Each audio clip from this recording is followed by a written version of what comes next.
Alors, on prend encore seulement 2 interventions parce que l'heure tourne. Donc, Nathan Starkman et Éric Lapierre, je souhaitais qu'il y ait un architecte qui réagisse tout de même à cette question du rôle de l'architecte dans les macrolos. Alors, d'abord, Nathan Starkman. Alors, moi, je pense que c'est un peu difficile d'intervenir après la très bonne conclusion de Lucan, là, tout de suite. Alors, moi, ce que je voulais dire, c'est que d'abord, sur le travail lui-même, hein, je pense que c'est un travail qui a beaucoup de mérite. D'abord, un grand mérite, c'est que ce travail n'existait pas et qu'on en avait vraiment besoin, je pense. C'est un travail qui fait beaucoup réfléchir sur beaucoup de choses différentes, qu'on a peut-être tendance à mélanger dans l'exposé d'aujourd'hui. Donc moi, d'abord, j'ai trouvé passionnant la lecture du travail de Jacques. Alors après, je voulais juste un petit point d'histoire personnelle. Port-Zampar. Port-Zampar, je suis assez d'accord avec ce que tu as raconté dans le général, c'est assez exact. Ça simplifie peut-être la réalité. Il y a quand même eu une opération avant celle-là, sauf si là, je me fais confondre les dates, c'est la Porte d'Asnières. Je pense que la première fois qu'il a fait Enfin, non, on en parlera, mais... Non, je ne suis pas d'accord. Enfin, on en parlera. Le dessin de la Porte d'Asnières, c'est avant. Bon.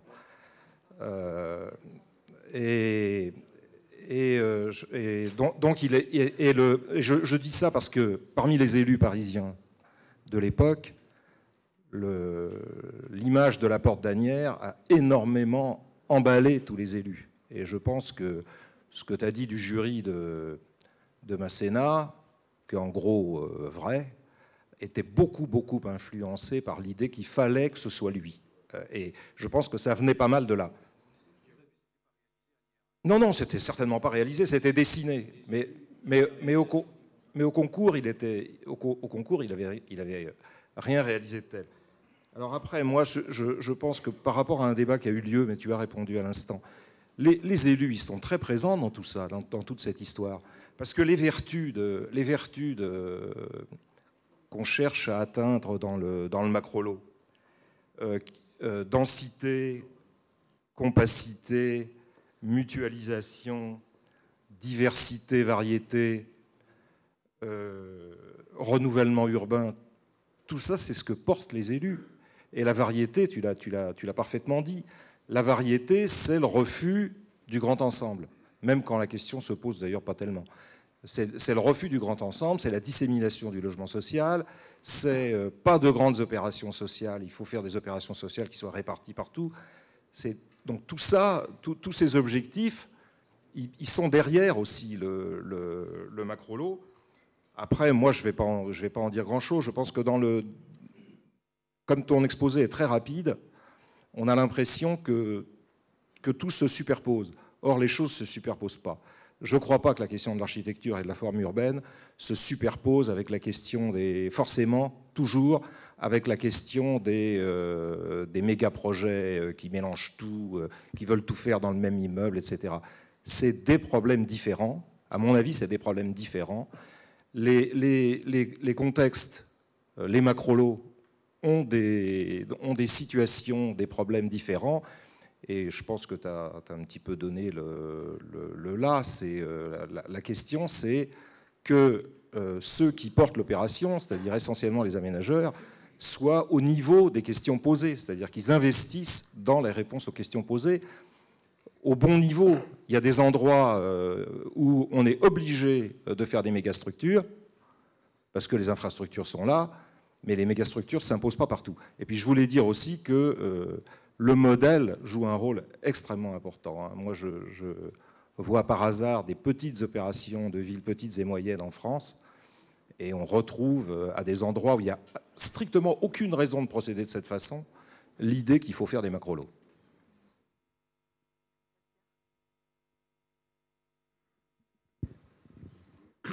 Éric Lapierre, architecte. Non, juste quelques remarques sur la question de la diversité, parce que le macrolot, tout ça avec sa dimension mégastructurelle, c'est devenu évident maintenant que Jacques l'a expliqué. Mais la diversité, il faut bien se rendre compte aujourd'hui, quand on est architecte, on est soumis à la tyrannie de la diversité. Il faut quand même interroger le fait que dans une ville comme Paris. Qu'est-ce qui fait la diversité d'une ville comme Paris? Qu'est-ce qui fait le fait que Paris, c'est pas comme Nantes, c'est pas comme Berlin, c'est pas comme une autre ville? Et dans toutes ces opérations qui sont faites en surface, en fait, parce que quand Haussmann a transformé Paris, il l'a transformé avec un réseau, avec des lignes. À l'intérieur des mailles du réseau, la ville existante continue d'exister. Donc il a ordonné et en même temps, il a gardé l'hétérogénéité. Maintenant, on travaille en surface uniquement, et donc on crée nécessairement des zones homogènes. Et le paradoxe étant qu'on cherche à créer de la diversité, mais la diversité, elle ne peut pas se créer. Elle ne peut pas se créer comme ça, ex nihilo, sauf à faire une diversité de surface artificielle.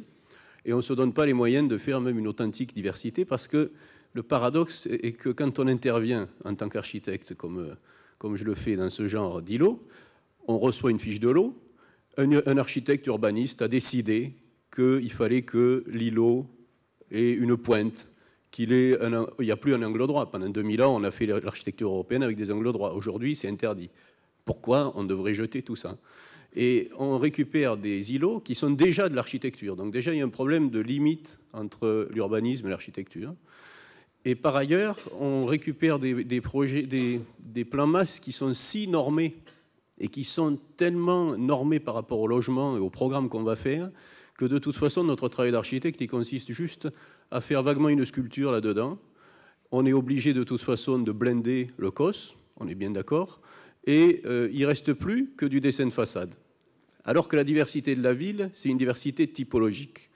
Aujourd'hui, la recherche typologique est devenue interdite. C'est impossible parce que tous les produits, que ce soit des produits, comme on dit, de promoteurs ou des produits des logements sociaux, la plupart, en tout cas, en très grande majorité, sont totalement normés. Donc, on n'a aucune possibilité de faire une recherche typologique. Or, c'est précisément une recherche typologique qui permettrait de créer une vraie diversité. Donc, on se trouve dans une espèce d'entre-deux, où évidemment, on déteste la régularité, alors que le monde entier vient visiter le Palais Royal, vient visiter la Cour Carrée du Louvre, vient visiter la Place Saint-Pierre, vient visiter la rue de Rivoli, qui sont des ouvrages exceptionnels.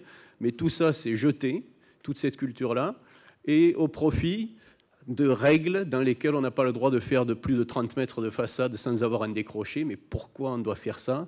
Il y a tant de bons bâtiments qui sont des bâtiments réguliers. Et tout ça est une démarche radicalement anticontextuelle, parce que ce soit à Paris, à Boulogne, à Nantes, à Strasbourg, partout, on fait la même chose. Partout, tous ces quartiers sont identiques, et on ne s'appuie jamais sur une culture locale, sur quelque chose de vraiment enraciné et contextuel. Et c'est paradoxal parce que la diversité, elle vise normalement à faire ça. Mais c'est parce qu'on utilise ce mot de diversité. La diversité, c'est le mot qu'on utilise pour expliquer qu'il faut 3 députés de couleur et un présentateur de couleur à la télé. Mais ce n'est pas une question de diversité, c'est une question d'hétérogénéité qu'il faut mettre en place. Donc il faudrait être soit assumé d'être vraiment beaucoup plus contraignant, soit beaucoup plus permissif, et de laisser vraiment les architectes réfléchir avec leur maître d'ouvrage sur des typologies, sur des démarches réellement en profondeur plutôt qu'en surface de façade.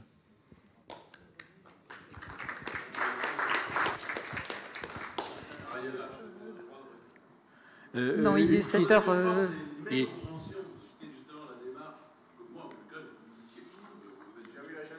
L'inverse. On va te dire la preuve, c'est que sur les îlots, auxquels je fais des concours, que ce soit à Boulogne, je pouvais avoir 7 réponses différentes d'organisation d'îlots, avec des typologies très différentes. Ça dépend de l'aménageur, c'est une question de... Et justement, il ne faut pas laisser, de mon point de vue, il faut le faire en partenariat avec les promoteurs, il ne faut pas laisser aux promoteurs l'organisation seule de ces consultations. Et ça, je peux en faire la démonstration. Alors, évidemment, après, si tu tombes dans des mégastructures ou des gesticulations à la mode, moi, j'y peux rien. Je ne sais pas qui étaient les urbanistes et les aménageurs des îlots dont tu parles. Jean-Louis, tu n'es pas mis en accusation. Non, mais oui, mais le concept... De quoi on parle? On parle d'un concept, on dit qu'une méthode aboutit à ça. Ça n'est pas vrai. Oui, non, mais attends. C'est pas la méthode, c'est la manière de pratiquer. Je pense qu'il y a eu 2 ambiguïtés dans le débat, et même beaucoup. Peut-être que ça aurait mérité un maxi 5 à 7, comme on va faire le 17 octobre, vu le nombre de sujets qui sont évoqués. D'abord, je pense que Jacques n'a pas voulu faire l'apologie du macro-lot, et ce n'était pas non plus l'objectif de la ville de Paris. C'était analyser un processus qui est en cours, essayer de comprendre ce qui se passe. Et je pense que Jacques a à la fois dit qu'il y avait des avantages et des problèmes qu'il faut gérer, qu'il faut traiter, parce que effectivement la non évolutivité est un vrai sujet, l'absence de parcelles est un débat. Par ailleurs, la question de la gestion qui a été beaucoup évoquée est un problème. Et moi, ce qui m'inquiète le plus, c'est ce que Jacques a dénoncé, enfin, en tout cas nous a alerté là-dessus, c'est le fait de copier des modèles qui peuvent marcher dans des villes bien équipées en professionnels et qui sont copiés par des petites villes. Et ça, c'est vrai de tout ce qu'on fait depuis 20 ans.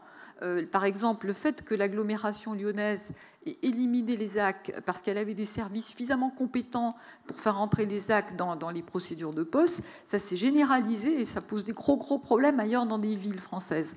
Donc moi, je trouve très important cette alerte. Aujourd'hui, il y a une expérimentation sur ce sujet. On a débattu des avantages et des inconvénients. On est loin d'avoir exploré tout ce qui est à explorer. Mais c'est ce qui est en train de se passer et qui pose des problèmes de société, des problèmes de montage, des problèmes d'opérateurs.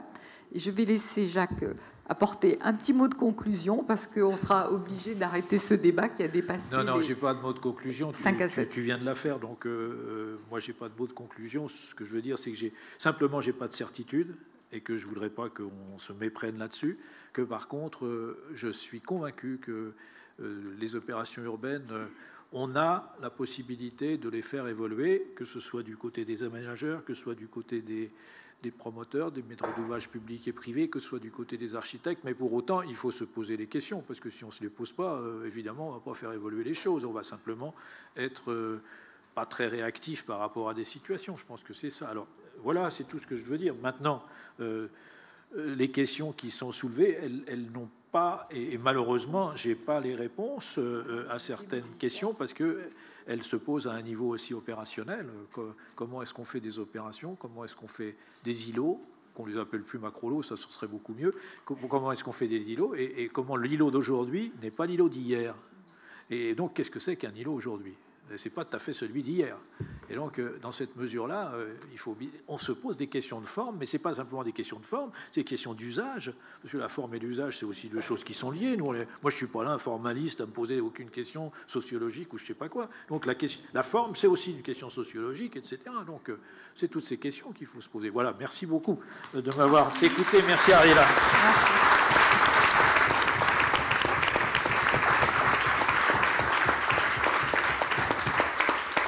Alors, merci à vous deux, merci à vous d'être venus. Et puis, tout ceci sera sur notre site internet et rendez-vous le 17 octobre dans un autre lieu qu'on vous indiquera.